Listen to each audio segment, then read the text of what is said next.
influential travel event in the world. And it only happens once a year, and we're so grateful to have it here in the Philippines.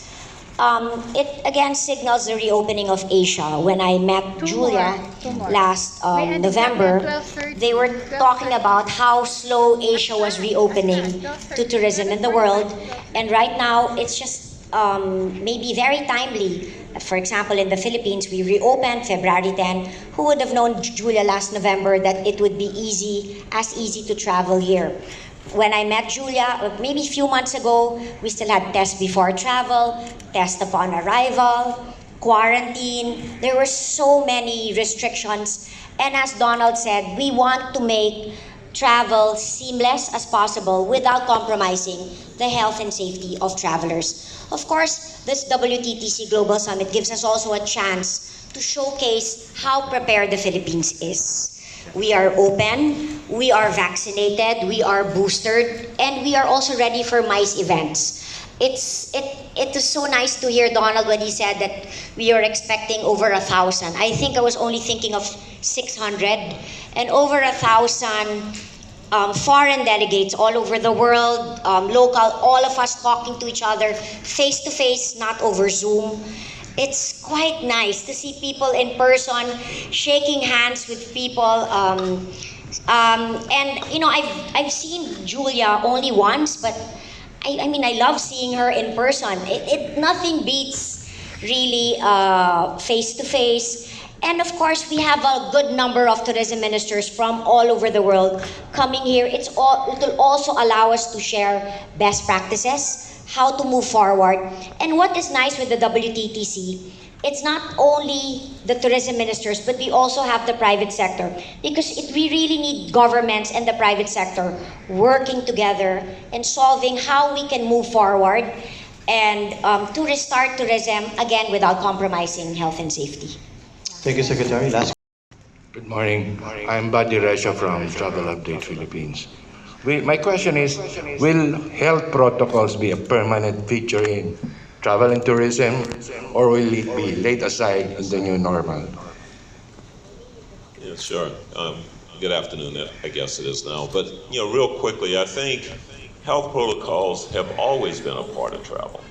And I think with the pandemic and the virus, we've had specific protocols developed to deal with this virus. In our business, and we're similar to all the other travel leisure companies in my business, cruise, you know, we go to 700 ports around the world. We carry about 13 million people in our company. And we've had to deal with Ebola and SARS and MERS and Zika and many viruses, you know, over time. So health protocols are always a part, because we always want people to travel safe.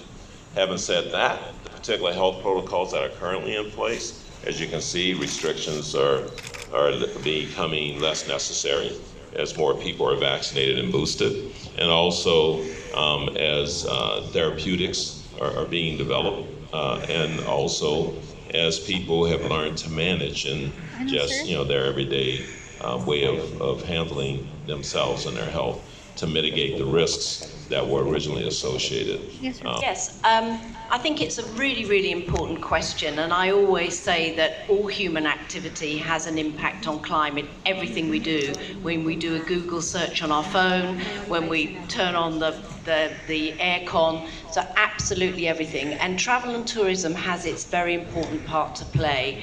Last year, the WTTC published for the first time ever a roadmap to net zero by 2050. We published it at the COP26, which was, as you know, the global gathering of all the leaders of the world to look at how we can decrease our carbon footprint and the time pressures that were on us for that. And the reason I say it's so important is every sector or every industry within the total sector of travel and tourism has very, very different challenges.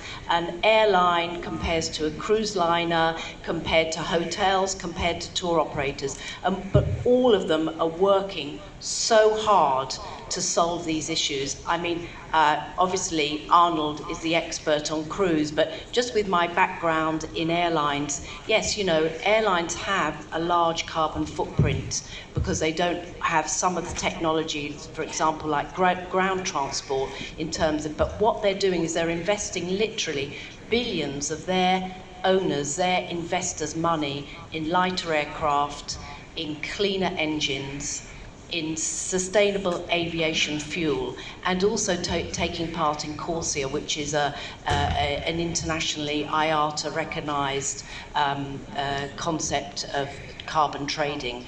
So nobody could say that the industry of aviation isn't playing its part.